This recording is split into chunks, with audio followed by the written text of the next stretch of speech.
Ito pong aking iko-content na spoken word ay para sa mga dalawang taong nagmamahalan.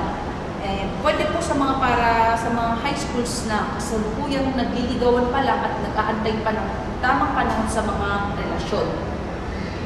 Para ito sa mga naghihintay ng mga minamahal.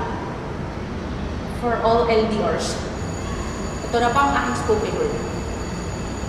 Sana'y maghintay ka. Sana'y maghintay ka sa aking mahal. Bagaman nais ko man ngayon, hindi pa nararapat ang panahon. Ngunit, ipinapangako kong darating din yun.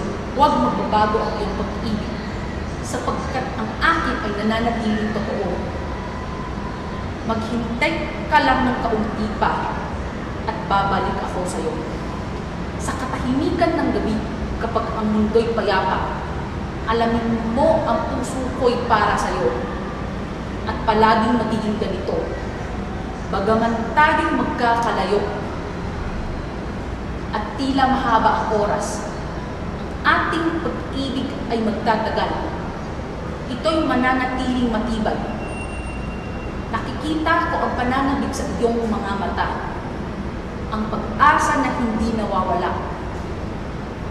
At pinanghahawakan ko ang pangakong iyon sa katahimikan sa mga anino. Sana'y maghintay ka, aking mahal. Bagaman mahirap ang paghihintay, ang ating pag-ibig ay sulit, ito'y magiging sapat. Nais ko sanang makita ka, mahawakan ka ng mahigpit, manatili.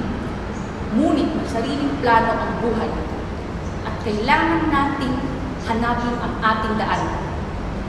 Kaya't panghawakan mo ang ating pag-ibig, panatilihin itong ligtas, panatilihin itong malapit, sapagkat darating din ang panahon na ako'y naririto na. Sana'y maghintay ka, aking mahal, kaunting panahon na lang, sapagkat sa iyong mga bisig, natatagpuan ko ang aking tahanan at iyon ang hinihintay ko.